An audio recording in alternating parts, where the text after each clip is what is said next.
Without further ado, my job here today is a relatively easy one, but it's a massive privilege. So I'm Mary Thorman. I am representing the Bamba Board of Trustees today. My day job is a principal business architect at HSBC, and I'm one of the founders and the strategic advisor to the Mindfulness at HSBC programme. So very much interested in the topic of today, which is all about mindfulness and the workplace and how that can help. So I'm delighted to welcome probably a little somebody who I've had a bit of a mindfulness crush on for the last sort of decade or so. Certainly when I first started exploring how we might bring mindfulness into HSBC, Vidyamala's name was one of the leading lights at that time and has continued to be so. So Vidyamala Burch is the co-founder of Breathworks Foundation, which is an international mindfulness and compassion charity. Quite uniquely, I think, certainly at that time, Vidyamala, after a spinal injury, left her with chronic pain as a teenager. She turned to mindfulness and meditation as a way to manage her symptoms. And this led her to develop Mindfulness for Health, which is a pioneering program that has now reached over 100,000 people, and it is recognised worldwide. She was awarded an OBE in the Queen's Birthday Honours List in 2022 for her services to wellbeing and pain management, and she's been made an honorary member of the British Pain Society for this outstanding work in the alleviation of pain, as well as being named on the Shaw Trust Power 100 list of the UK's most influential disabled people for the last 4 years running. So it's my absolute pleasure and delight to hand over to you, Vidyamala. Really looking forward to what you have to share with us, your expertise, your wisdom and your guidance today. We will be doing questions towards the end around 1:15, so please feel free at that point to put your questions into the chat, but we'll probably just disable that for the moment of this presentation just to allow us all to focus in. But please feel free to raise your hands, etc., if you do want to engage. So over to you, Vidyamala. Sorry, Vidyamala, before we start, sorry about this. Can everybody see, or is there a problem with the video? I can see Some people are everybody. saying that we can't see. I think what it was is they couldn't turn their videos on, but I while Marie was introducing me, I had a little fiddle and they can now, so that's very good. Great. Yeah, so I think that problem is resolved. Yeah. Thank you. Okay, lovely. Good. So thank you so much, Marie. Really appreciate that introduction. And it's a real privilege to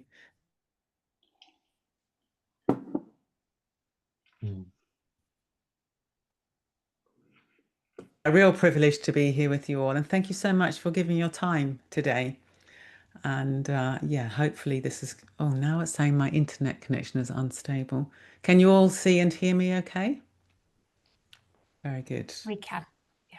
It's funny, I've always had excellent internet. In the last couple of days, it's become unstable. It's such a symbol of life, isn't it? Just when you think everything's the way you want it to be, it changes. But yeah, so real privilege to be here today.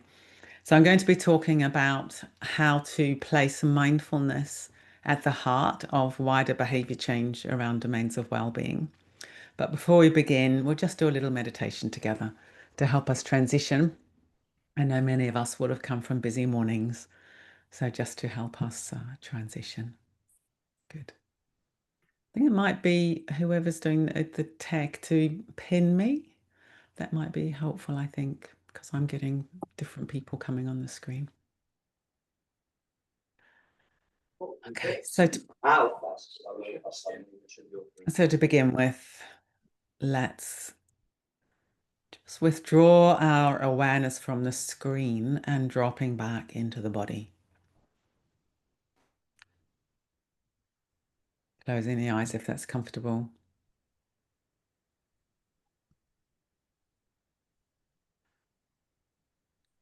And feeling the weight of the body resting down into the chair and the feet resting into the floor.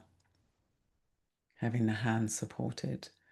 And you can stand up if you'd like to. It's completely up to you. What position is going to help you transition from activity to being aware of how you're feeling, how your body is, being in the present, sort of unhooking from the past and the future arriving in the present.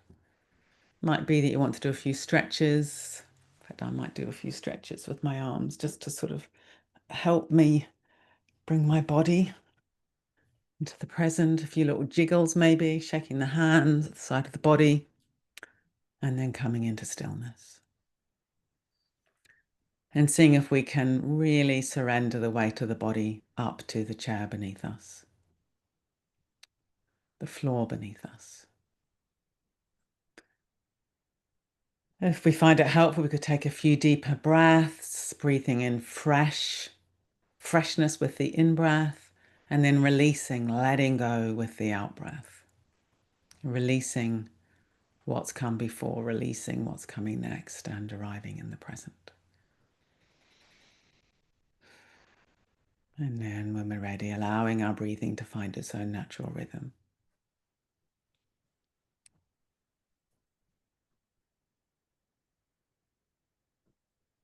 And seeing if we can let our awareness rest deep in the body, inside the body, inside breathing.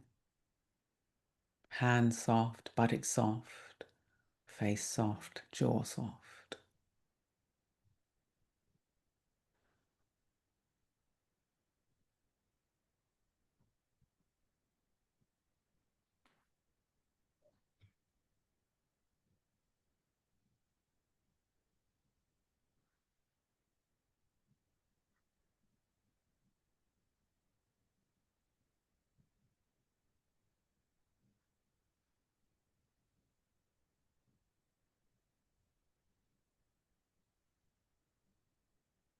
And when we're ready, opening the eyes, if you've had them closed.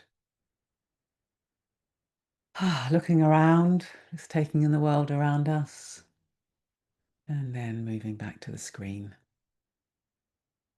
So someone's put in the chat box, can you pin me? And I would appreciate that as well. I don't think I can pin myself, but that means that people can, on speaker view, they'll just see me. Will be helpful. I've got someone entirely different on my screen at the moment. I hope you can see me, those of you at home. So as we go into this session, let's see if we can use the 50-50 rule.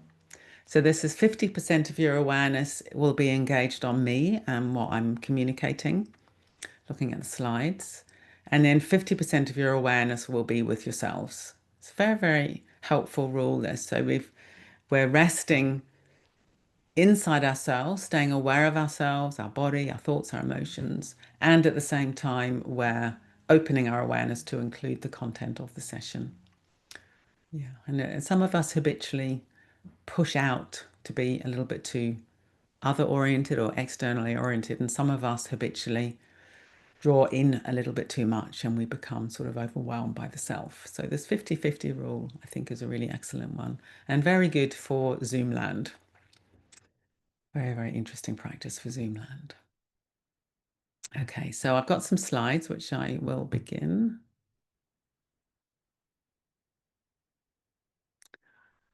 Okay.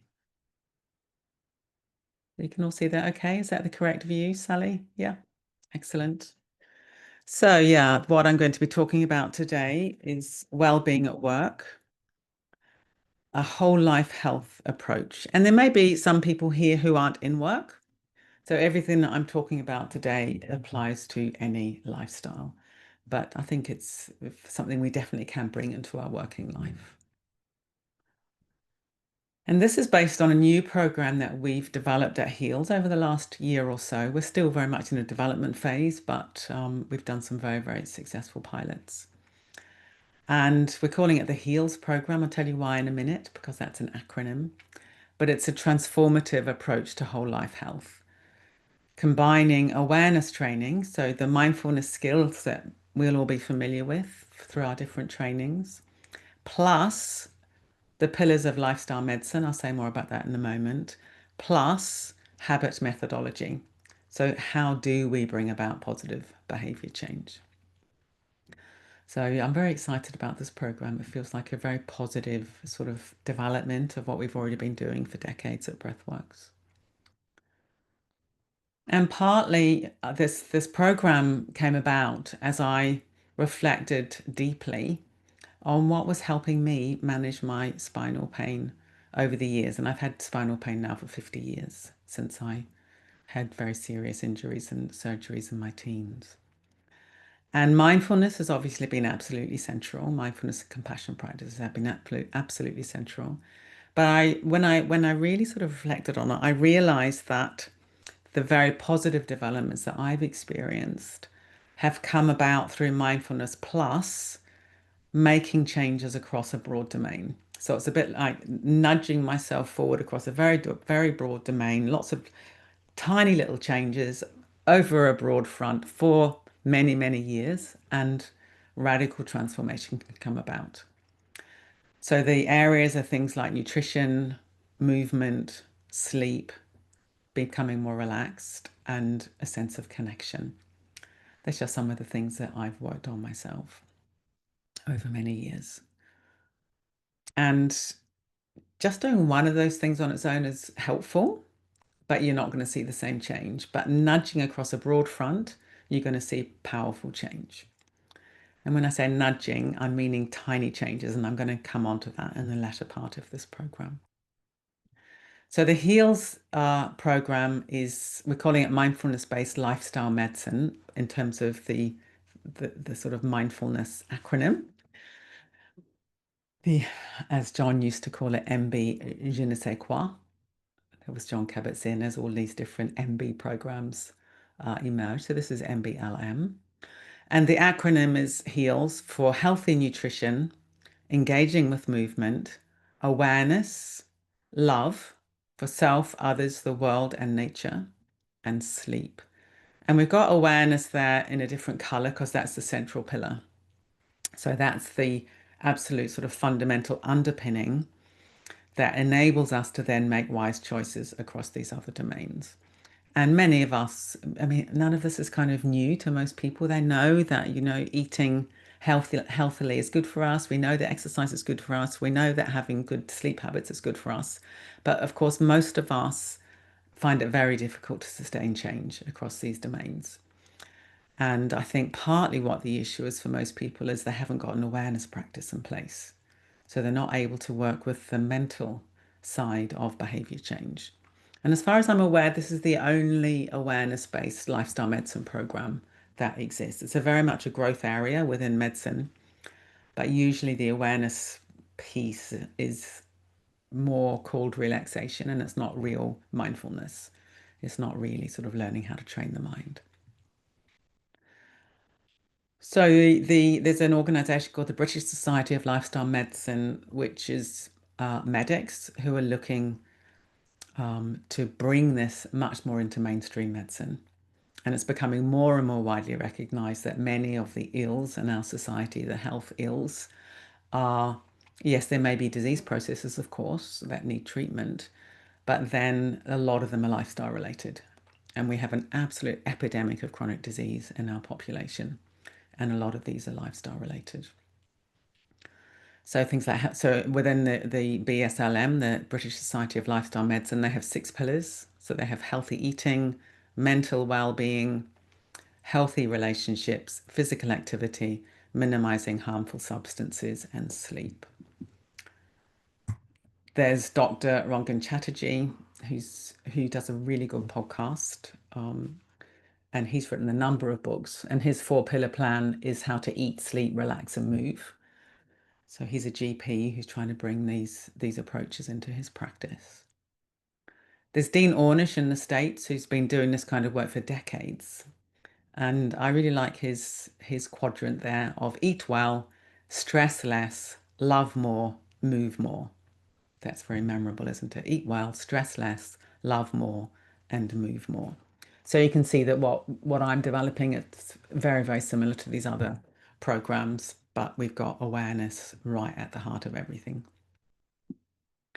So the program at Breathworks is an 11-week program that's hosted on our online community.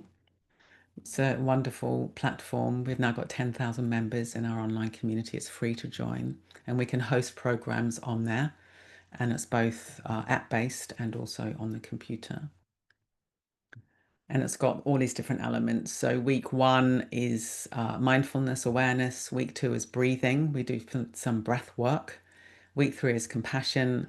Week 4 is the behavior change introduction based on values. I'm going to say more about that in a moment. Week 5 is nature connection. Week 6 is a catch-up week. Week 7 is movement. Week 8 is sleep. Week 9 is nutrition. Week 10 is revisit mindfulness. And then week 11 is summing up and next steps. And the format of the 11-week program is weekly live sessions, a couple of hours a week, home practice. And then we're also using buddy groups, which is working really, really well. So people, maybe groups of 5 or 6, we allocate them into groups. They decide what method they want to use. A lot of people use WhatsApp. And some of them then message daily about how they're getting on with their practice. We're also looking at, this is an evolving, developing program. We're working with an app developer in the States to maybe have it as like a 6-month program where you can follow it at your own pace, maybe, or even longer. You could have, 2, 3, 4 weeks per pillar. So we're still developing the best format, but the 11-week format is working really well. But what I really want to go into in this session is the behavior change, because I'd love it if by the end of today, each of us has picked one tiny thing we're going to do to nudge us towards greater well-being across one of the domains. And I think that's very possible. So the behavior change model we're using is the tiny habit model. And this is someone called BJ Fogg, who wrote the Tiny Habits book, or the Tiny Habits book, The Small Changes That Change Everything.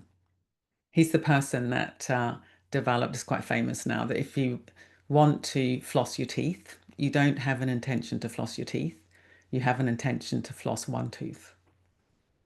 And for most of us, if we floss one tooth, we're going to floss all of our teeth. So you chunk it right back to something really, really, really doable that will hopefully then prompt you to do more things. I think that's a very good example. Your goal or your habit is floss one tooth, and then chances are most of us will floss all our teeth. So it's a really good book. And we've adapted a little bit at Breathworks. We brought in values. So we have 3 steps of values, goals, and tiny habits. And what we're trying to do is break it down to build it up, the change process. So to really chunk down, well, what is my behavior right now? To become much more reflective on our behavior across these different domains. And then once we've broken it down into bite-sized pieces, then we build it up to sustainable change. So break it down to build it up. And one of the things that we're most committed to is coming up with what I call a success-based model. Most people in these areas of sort of well-being, if you say to most people, have you tried to do things? They'll say yes. And then most people will say, and then I failed. And it's often because we don't go about it in a sustainable enough way. So we have, New Year's resolutions, a classic example. We sort of start off the new year full of good intentions, and by about the 3rd week of January, we feel we failed. People that we work with, people with chronic health conditions, we've already got a whole failure narrative. Maybe we've lost our job, maybe we can't form relationships, maybe we can't go out as much as we'd like to. So failure can be a companion for people with health conditions. So it's very important that we come up with a successful model in this program. And what often happens, this is very common, I think, when people, you're going along your life and then things aren't going quite so well, you've got a health issue, or maybe you've lost your job, or, something happens where you feel you need to make some changes. And then what a lot of people do is we try to change everything at once. So, you've got a problem and you think, I've got to move house, change my job, maybe change my relationship, change my diet, change my exercise habits, go to bed at a decent time. And you think you can do all those things at once. And then it all just gets very chaotic, a little bit like all these phone boxes falling over. So you get, rather than sustainable change, you get a sort of cascade of chaos. And then if actually things do improve, you don't know what element is helping the improvement because you changed everything at once in a big way. So what we're trying to do is bring order from chaos. That's very important. And the way we do this is to have very, very, very tiny changes in a very intelligent way, one change at a time, so we can assess it and monitor it. And then, of course, if you start off small, you'll eventually end up with something big. Like here's this tiny little baby elephant who one day is going to be a great big strong elephant. So we start off small and then you end up with something very significant changes in your life. And this has definitely been my own experience. In fact, when I really tried to make big changes, it generally hasn't worked. But if I make little changes, my quality of life now is unimaginably better than it was 20 years ago through just lots of little nudges. So the overall method that we use is, first of all, we do some values work, then we look at goals. We set goals for each pillar, and then most importantly, these tiny habits that you can succeed at. So the values work is very, very interesting. Acceptance and commitment therapy, which is quite similar to mindfulness, has values very much at its heart. And with the Breathworks program, when the Mindfulness for Health program, which is our 8-week program, when I was developing that, I really wanted to bring values into it, but there just wasn't time in an 8-week program. So I'm delighted that I'm now able to bring values into this program. So this is really identifying the deepest motivations behind your actions. It's who we are rather than what we do, and it's what makes your life worth living. So it might be when you do some values exercises, you realize that being a loving parent or child or spouse is a real core value. It might be being something like a kind citizen, friend or neighbor, being truthful or honest. And the lovely story about values work is many years ago, we went to talk to a clinical team at the Bath Pain Management Unit when we were developing our program. So it's a really wonderful unit, very famous unit in Bath. And they did values work with people, and they talked about this elderly gentleman, and he was there with his pain problem. And the physio was trying to get him on the exercycle, and he just found it really boring. He wasn't motivated, and he didn't want to do it. Then they did this values work, and for him, being being an available and loving grandfather was really, really important. And he realized that if he got on the exercycle, did his exercises, got fitter, more flexible, then he'd be able to get on the floor to play with his grandchildren. And then he became really motivated. If he hadn't done that values work, he would have been another person who starts off doing the exercycle and then gives up very quickly. But because he realized, oh, I really want to be able to get on the floor to play with my grandchildren because that's my value, then that became deeply motivating behind his behavior change. So there's lots of different ways you can identify your values. What we use is word resonances and people you admire and respect. So maybe what I could do actually after this talk is I could send out these 2 exercises and you could have a go if you want to. So the word resonances is where you find words that really resonate with you emotionally, if they feel important to you. So things like love, respect, acceptance, integrity, kindness, and so on. Some of those will speak to you more than others, and that will tell you something about what your core values are. And another lovely exercise is you think about people you admire and respect. Oops, sorry, I'm just trying to change my screen view here. That's better.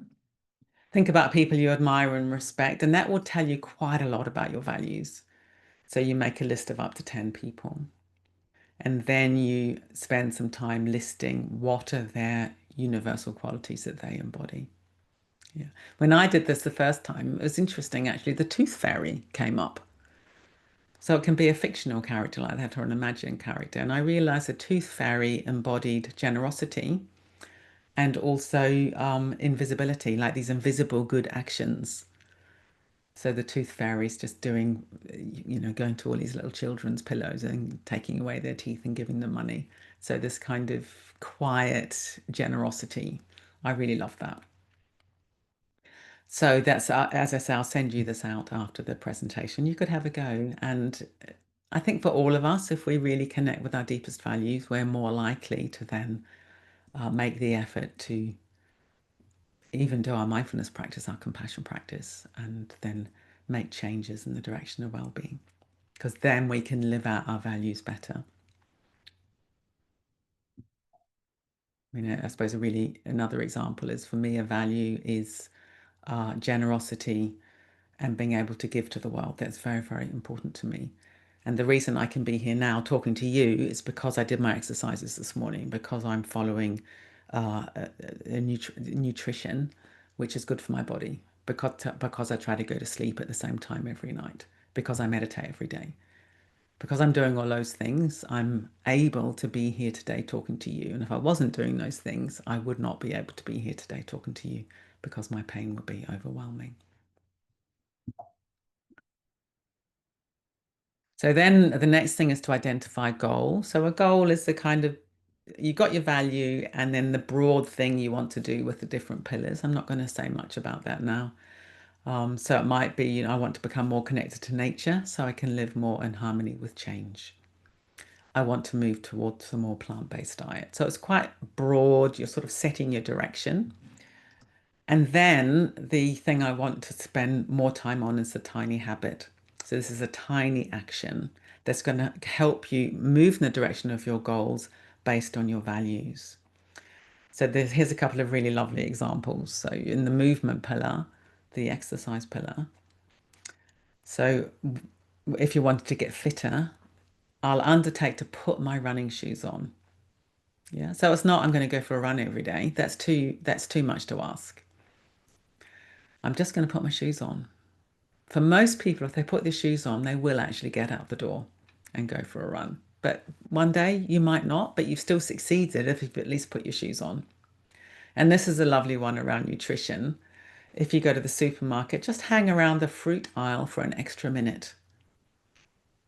Yeah, we've got a GP who's been involved in developing this program, and she says that's what she says to her patients. It's very good, actually. She doesn't say, change your whole diet tomorrow, move from being, having a kind of standard Western diet to a Mediterranean diet overnight. She doesn't say that. She says just hang around the fruit and veg aisle a little bit longer when you go to the supermarket. Chances are, if most of us do that, we will put another piece of fruit in our shopping basket, shopping trolley. And then the model that helps tiny habits stick is motivation, ability, and prompt. This is from BJ Fogg. Very, very beautiful model, this. So basically what he's saying is your motivation has to be high and your ability to do your tiny habit has to be easy. So can you see my cursor there? Okay, good. So if your prompts are on this side, you're going to succeed, more likely to succeed. If they're here, they're more likely to fail. So your motivation might be very high, but if it's hard to do, you're probably going to fail. If it's easy to do, but your motivation is low, you're probably going to fail. So high motivation, easy to do, seems to be important. And then the process is you have an anchor moment or a prompt. You do your tiny behavior. And then, this is very interesting, you do an instant celebration. And when you do your instant celebration, you're hardwiring that into your brain. You're getting a dopamine hit. So then you want to do it again. So for example, it could be after I do something, that's your prompt, your anchor moment. I will, the new tiny behavior. And to wire this habit into my brain, I will do something, a celebration, to create a positive feeling in myself. So for example, this is one that I did in the movement or exercise pillar. After I feel my office door handle on the way out, when I'm leaving my office and the prompt is feeling the door handle, I will pause outside and do 5 stretches. And to wire this habit into my brain, I will raise my hands in the air and shout, "Yes, I did it!"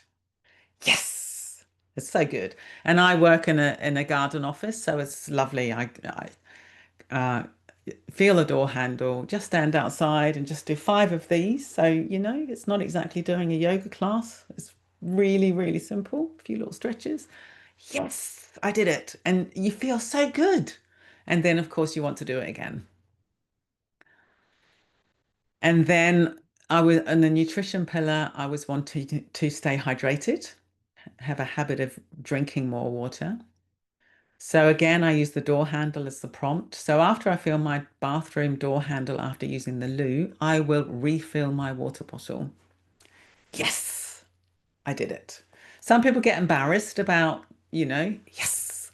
So, I mean, I'm not embarrassed by that at all. I love doing it. But you might be in an office where it's a bit weird to be doing that. So you can do a silent celebration to yourself. It might be that you just have a hand gesture that's to yourself. It could be, flicking your fingers. You could just do this, which is a tiny little clap to yourself very discreetly. But this is a very good one. And I've got a friend who helped us develop the training program at Breathworks who came from California. And when we had tea breaks, this was so good, she'd say, water in, water out. Because that's what you're doing in a tea break. You're going to the loo and you're having a drink, water in, water out. So I also hear her saying that in her very endearing accent. It's water out, water in this case. So just fill my water bottle. That's an easy, easy thing to do. So the big picture is we have the values, the goals, the tiny habits. So we have the why am I even doing this? What's important to me? What do I want to do? What do I want to move towards? And then the how, the tiny habits. And then within the tiny habits, we have the anchor moment, the prompt, the tiny habit, and the yes celebration. There's another book about this kind of model by a guy called James Clear, which is called Atomic Habits. And this is very good, actually, 4 laws to help habits stick. So make the habits and cues obvious. It's got to be super simple and obvious. Make your habits attractive, so you want to do them again.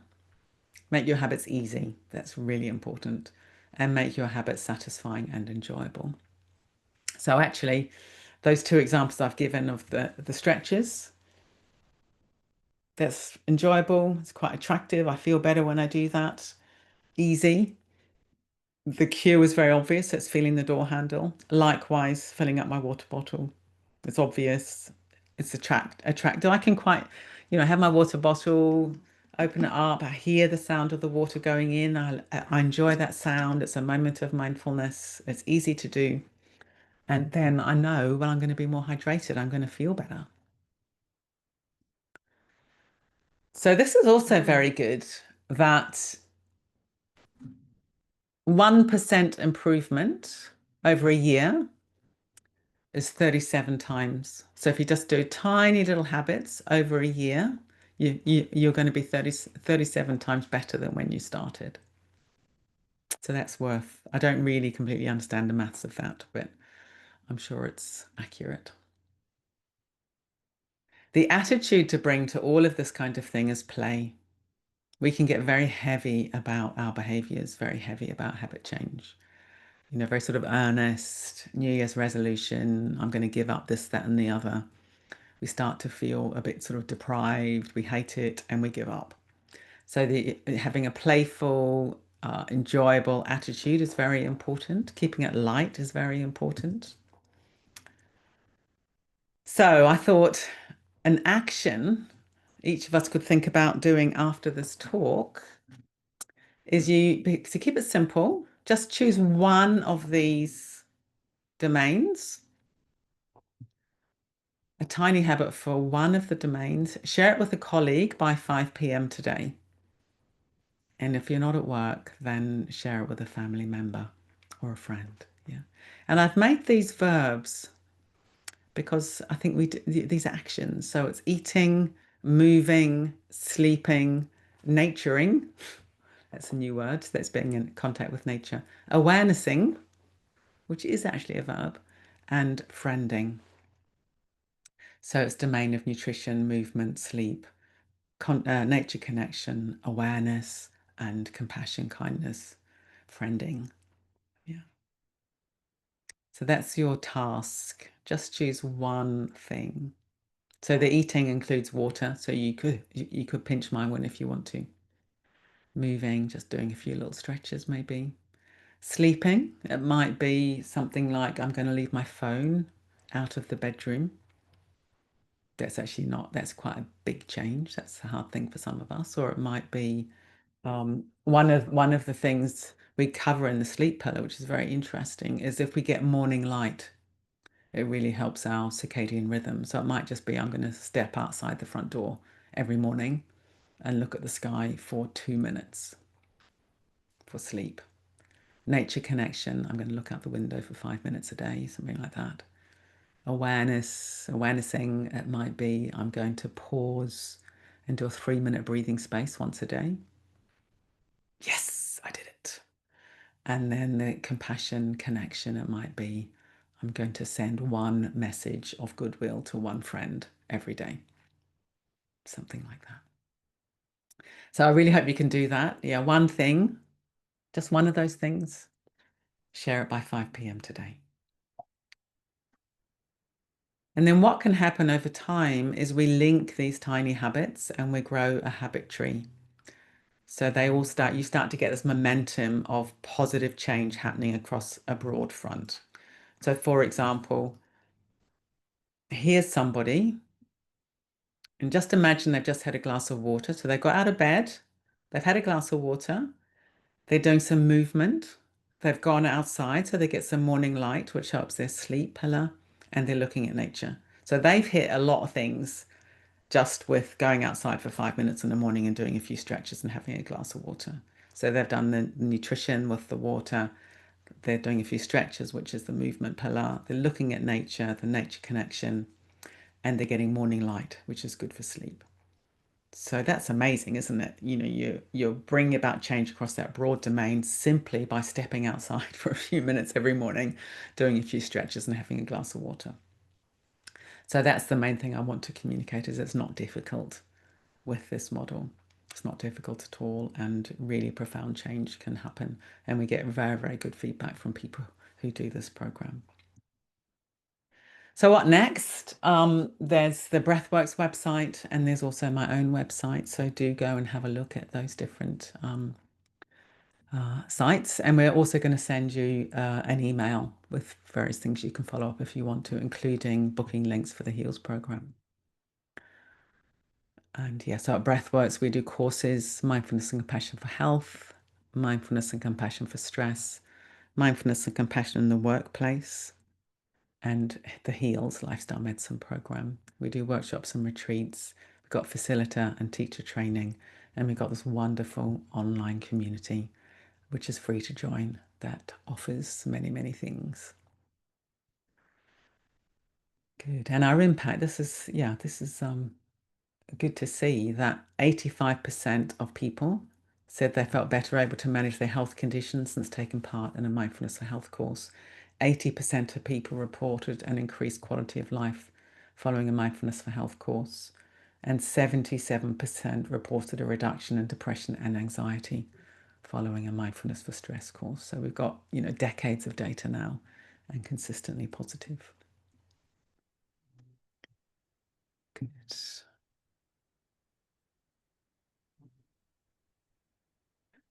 Good. Thank you very, very much for listening. We've got 20 minutes, so I'm actually wondering whether we might just break into, say, groups of 3 for maybe 5 minutes, if you can do that, Sally. And obviously, you'll need more time to reflect in terms of what you're going to tell your colleague by 5 p.m. today. But is there one thing that's just popped into your head as you've listened to this talk that you'd like to try? One thing that you'd like to try across these different domains?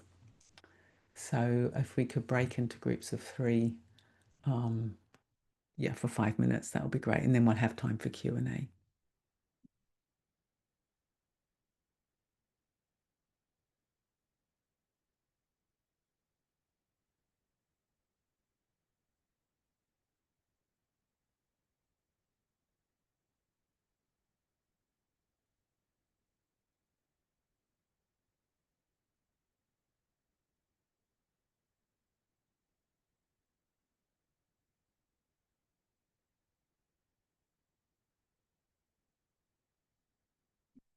Oh, we've got in room 2. Oh, here we go. That's good. Shall I move some of these maybe? I'm sorry, I didn't warn you that I was going to do that, but That's all right. it's just because we had a bit of time, so I thought we may as well do that. Makes it a bit more interactive for people.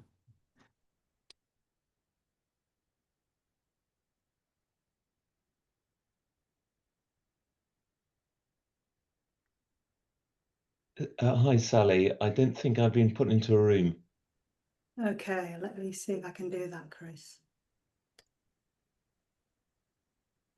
think he's in room 8, but there's nobody in room 8 currently. Oh, okay. Oh, maybe move him to one of the rooms. Move it to the smaller rooms. There's only one person in room 12, so yeah. Good.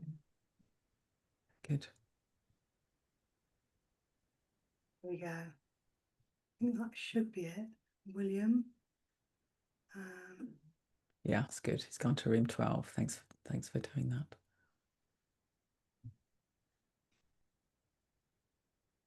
I still have Gemma on her own in room 16. Don't know if you can move her into another one.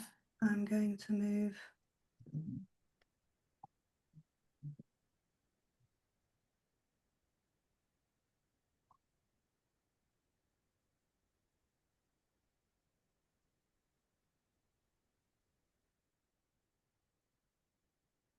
Has that worked? Yeah, beautiful.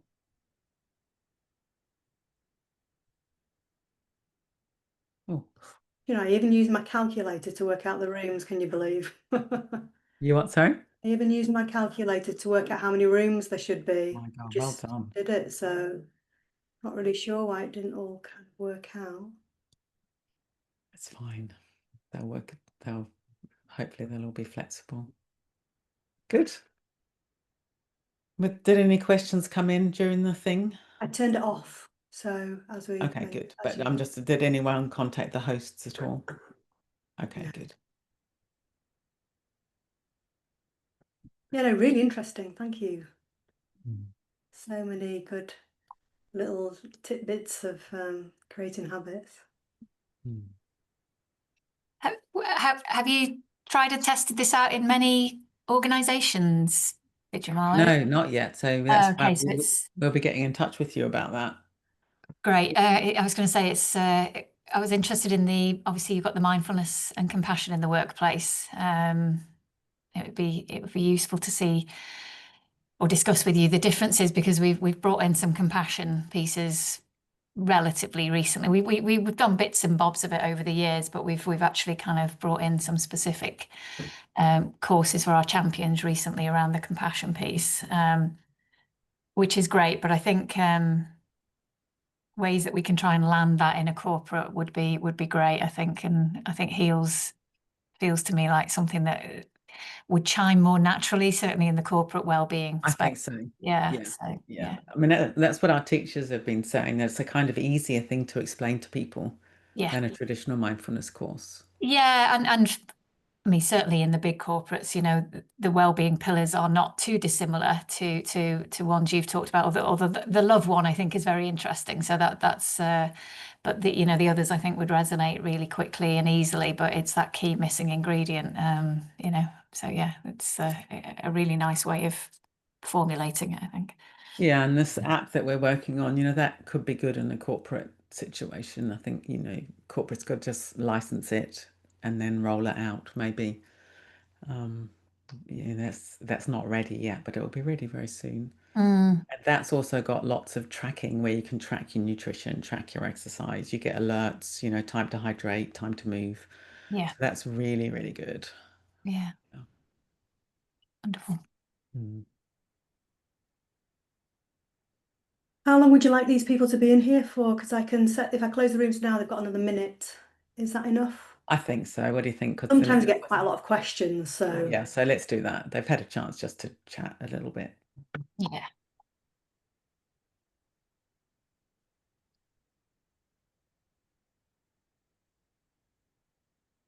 Otherwise, I mean, Zoom can just be a bit passive, can't it? If you're not careful.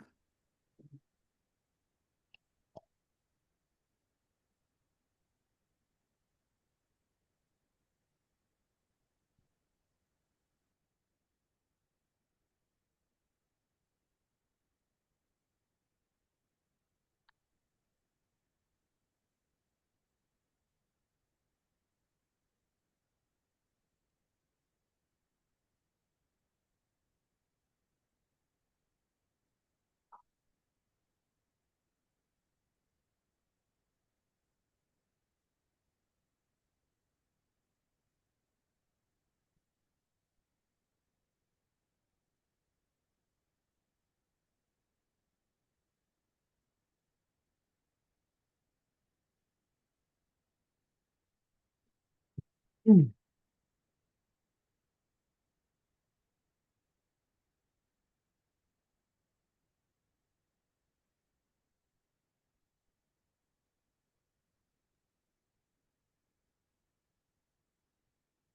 I think that's everyone back now. So welcome back, everybody. So we've got a time now for Q&A. There's a few ways you could do this. I think the chat box is opened up now, so you could write it in the chat. Or you could raise your electronic hand, which means you'll pop up to the corner of the grid in gallery view and we'll see you. And we could just invite you to unmute. Yeah. I've unpinned you now, Vidyamala, just so that we can see anybody who's asking a question. Okay, lovely, thanks. We've got Okay. Debbie. Debbie's raised her hand. Oops, got my hand on my electronic hand. I didn't know which one was which. Thank you so much. That was so fascinating, actually. I just had a quick question about creativity. And does creativity appear within your pillars or within the program, or how that's been for you? I mean, I'm somebody who does mindful photography, and that's been a very important part of my own recovery from long COVID. And it feels quite a sort of a lovely, powerful awareness raising practice. I'm just curious as to whether you found creativity to be of use within your program. That's a really wonderful question. We don't have it as a kind of distinct pillar as such, but we encourage people to, share photos, share images. We have when we do the program on our platform, we have a discussion board. So you've got all the content and then we have a discussion board, and people often share paintings, photographs, landscapes, things they've made. So it's more implicit than explicit, but we certainly encourage it. Yeah. And sometimes an image is worth 1,000 words, isn't it? Indeed. Yeah. Thank you. Yeah. So I think that's a really important point. Thank you. Sometimes people share music, that kind of thing. Yeah.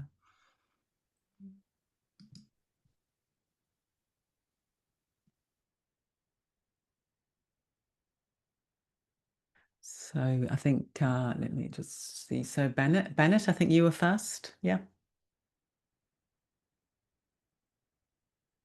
Hi, thank you for a beautiful workshop.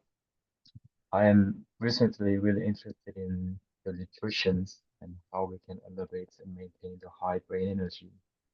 And I was really interested because you mentioned about healthy nutrition in the health programs, and I was curious to I wanted to get to know a bit more about how these programs will be, could be helping me in terms of getting more knowledge and Okay, thank you. Thank you. Well, the nutrition pillar's been interesting because, there's so much information about nutrition. Some of it, some of it conflicting, of course. If you go to different practitioners, you go online, there's so much out there about nutrition. So we're keeping it really simple, really, really simple. So a varied diet, we suggest a varied diet, fruit and veg. There's quite a nice, in the UK, we've had a public health message for many, many decades of 5 pieces of fruit or veg a day. And another way of talking about 5 a day is to have 5 different colors on your plate. So 5 different colors on your plate is very good in a meal, because then you're getting a wide variety of different nutrition. We have hydration, staying hydrated. We have reducing ultra-processed foods as much as possible, because there's lots of evidence that ultra-processed foods are not good for us. So again, having a simple, healthy, fresh diet as much as possible. And then for people who've got health conditions, arthritis and so on, we have some tips on an anti-inflammatory diet. And again, the anti-inflammatory diet really is reducing processed sugars, maybe reducing dairy, that kind of thing. But we definitely don't encourage any kind of obsession around food, because that's what can really happen. Many of us have got experience. Certainly I've had experience in the past of becoming quite obsessive around food, around my health. And that's not very mindful. So it's just nudging, simple things, moving towards a diet with fresh fruit and vegetables in it, reducing processed foods, and plenty of water. It's really quite simple what we're doing. Yeah. And then of course people can do their own research around that. But to keep it basic, simple guidance is very important, and people are finding that helpful. Yeah. So thanks for the question. And we've got Sadia. If you'd like to unmute. Hi, Vidyamala. Thank you very much for that talk. It's really, really helpful. My query really is around a block that often we experience with behaviour change. So it's around, we've been told like make these changes and then we try to make loads. How do you yourself, from your lived experience, how do you deal with that in terms of it working with that? Because often for me and for others I've kind of worked with and supported, there's a lot of aversion, there's a lot of resistance around doing one tiny thing because that might not equal to productivity or a really good outcome. And on your program, do the clients only work on one tiny habit when they're on a program? I'm really curious about that. So they work on that's a great question, thank you. They work on one tiny habit for each pillar. So each week they do a new tiny habit. So they're getting the flavor of it. And then we're encouraging them to link their tiny habits. So otherwise it can feel a bit bitty. But this example I gave of as soon as you step outside in the morning, you're getting morning light. So that's good for your sleep. So that tick, tiny habit for sleep. Have a glass of water, tick, tiny habit for nutrition. Do a few stretches, tick, tiny habit for movement.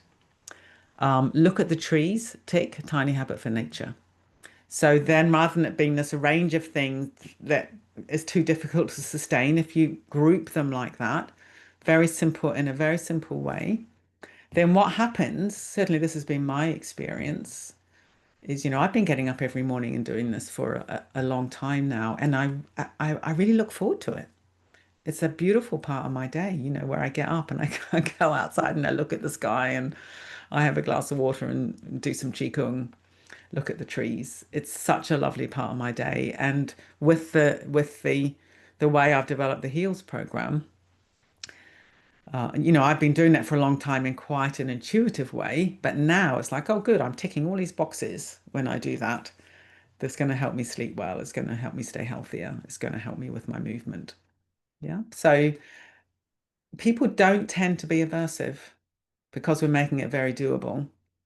And we've got this emphasis on play. So you're looking for things that are also going to be enjoyable.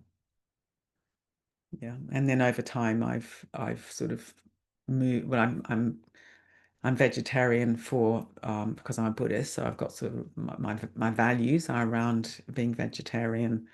I've gradually moved more towards an anti-inflammatory diet, but again, not in an obsessive way.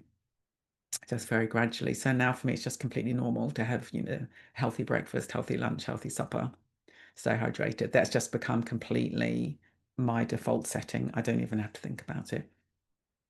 Yeah, I don't know if that answers your question, but technically, yeah, it's a different tiny habit for each pillar as you go through the program, and we get people to try and group them in a sort of integrated way.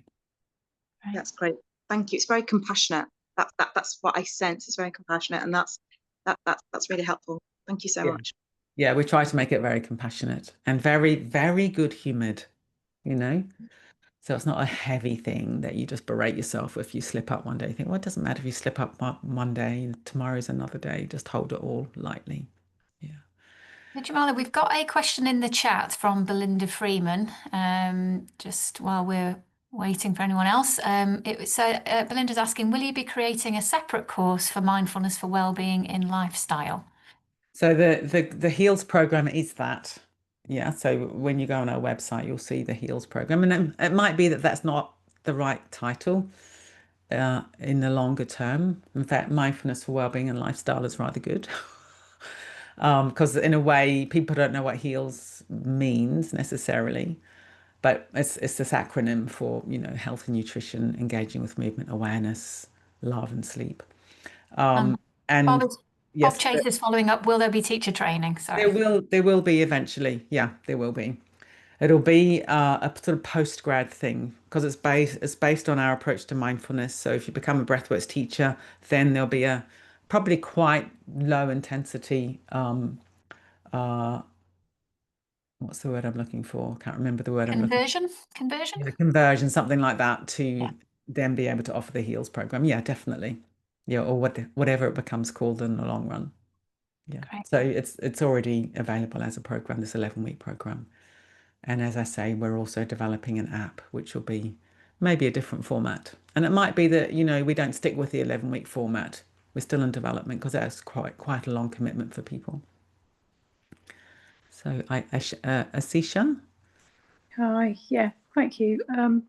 Yeah, my question was really around the awareness component because I think that's such a key component. And I don't know, I'm just thinking about some of the people that I work with and using like a mindfulness-based stress reduction sort of program, and how, I think with some of those pillars, people can be quite good at kind of the doing aspect, but I think the awareness, there's something that isn't quite sort of shifting, and I think that is around the awareness that is, I don't know, I don't want to say it isn't present, but there's a sense of it being, okay, I've done this. This is a bit more of a, it's a tick box exercise. I've done this, but I mean, there is some intentionality, but I don't know. Something seems to kind of get a little bit stuck, and then change becomes quite difficult, I think. I don't know if I'm making sense, but No, I mean, for me, exactly what you're saying. And I think the thing that's missing in most behavior change is awareness. This idea of making wise choices moment by moment with intentionality. So we have the first week is basically introducing mindfulness, and people do body scans, breathing anchors, those kind of practices. And we have a meditation every week. I should have said that. I forgot to say that every single week, all the way through the program, there's a meditation, a mindful eating meditation, mindfulness in nature meditation, mindful movement, compassion practices, mindfulness practices, and breathing practices, and then a body scan for sleep, for example. So there's the meditation guidance right through the program, because I think it's essential. Otherwise, as you say, it's just another thing to do and probably fail at. That will be most people's experience of trying these things in the past. So we have mindfulness there absolutely at the heart all the way through. Right. Thank you. So I think we're 1 minute over past, Vidyamala, so I think we probably need to sadly draw that to a close. So if there's any more questions, then I'm sure you can write in, and I hope Vidyamala would be happy to answer those offline. Yeah, definitely. Thank you, Okay. Vidyamala. Great. So thank you so much, everybody, for joining. Thank you for making this such an interactive session. I hope you enjoyed your breakouts and discussing with each other, and you get to make that one change, that tiny change today, as Vidyamala suggested. Don't forget to tell someone by 5 o'clock today what you get to do. Great. So there'll be a recording. There'll be information to come out after this. We have lots more sessions coming up over the next 8 months. So please do keep tuned and keep giving us feedback as to what works for you, what else you'd like to see. But it suffice to say, thank you, Sally, for your background technical work. And thank you so much, Vidyamala, for giving us your time, your wisdom and your expertise today. It's been really, really, really great to hear where you're going with this, and be excited to see more as it evolves and develops. So thank you so much. And with that, you. I hope you have Thank a you good so rest of much. the day. Yeah. Thank you, Marie and Sally, and everyone for coming. Really, really enjoyed being here with you all.